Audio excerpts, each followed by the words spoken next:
Vamos a explicar la homología con el cálculo de sombras.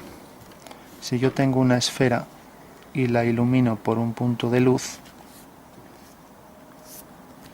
por ejemplo V, este cono de luz circunscrito a la esfera provoca aquí una línea de contacto entre las dos superficies, que es una circunferencia por ser sección de la esfera, y es la línea de separación entre la zona de luz y zona de sombra de la esfera. Podemos hacer el plano que contiene a esta sección y ahora el plano en el que proyecta la sombra, produciendo con la intersección con el cono aquí una curva también, bueno, en este caso elíptica por ser oblicua, y esta sería la sombra que proyecta la esfera sobre el plano. Tenemos que esta es una homología general. Entonces, en una homología general tenemos una curva y otra curva que son homólogas y que tienen todos los puntos homólogos alineados con V. Por ejemplo, el homólogo de A alineo con V y tengo que es A'. Todas las propiedades de la homología se mantienen: incidencia, intersección, tangencia, polaridad, razón doble, etc. Eso quiere decir que si, por ejemplo, hago una tangente por este punto, esta tangente corta aquí en el eje, esta es la tangente. Entonces, la línea que une este punto con este también será tangente a la curva de abajo. Es una propiedad de la homología, conserva las tangencias.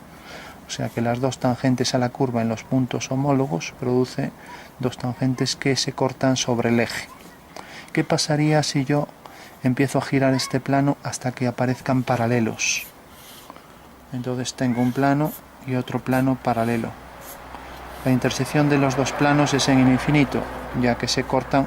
Al abrirlos, esta línea se va alejando hasta estar en infinito. Entonces tengo aquí la esfera que provoca aquí la separación entre la luz y sombra, y aquí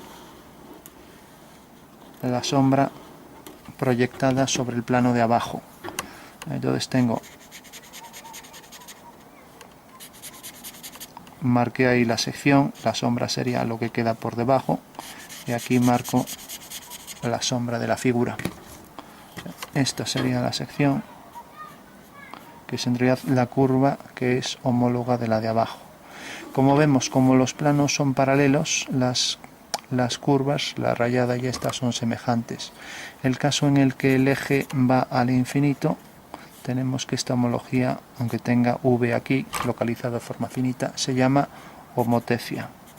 Entonces la homotecia es una homología en la que el eje está en el infinito, ya que los planos son paralelos, y por tanto las dos secciones son iguales de forma, pero de distinto tamaño.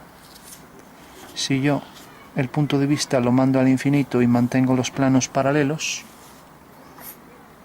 tengo los dos planos paralelos, y tengo el punto de vista, en vez de estar aquí, lo mando al infinito. O sea, va al infinito. Por tanto, la esfera, que está aquí, produce aquí una separación entre luz y sombra. Esto es lo que queda sombreado, y se proyecta aquí la homóloga afín de esta curva sección. Como estas líneas son paralelas y también los planos son paralelos, lo que estamos haciendo es una traslación de esta curva aquí, es una identidad. Esta homología se llama homotecia, ya que el eje también está en el infinito. Homotecia afín. O sea que es homotecia por el eje está en el infinito y al mismo tiempo es afín porque V está en el infinito. Tenemos una tercera posibilidad, que es cuando el centro de proyección está en el infinito. Está en el infinito, pero los planos que contienen a las dos curvas homólogas se cortan. Eso quiere decir que, por ejemplo, en este caso, bueno, vamos a hacerlo mejor. En este caso tenemos la elipse de separación entre luz y sombra. Estos son los rayos de luz y provocan aquí la sombra en la esfera. Entonces, el plano que contiene a esta esfera sería este. Esta sería la sección y aquí estaría la curva de intersección entre este cilindro y este plano. Bueno, estas dos curvas son las homólogas.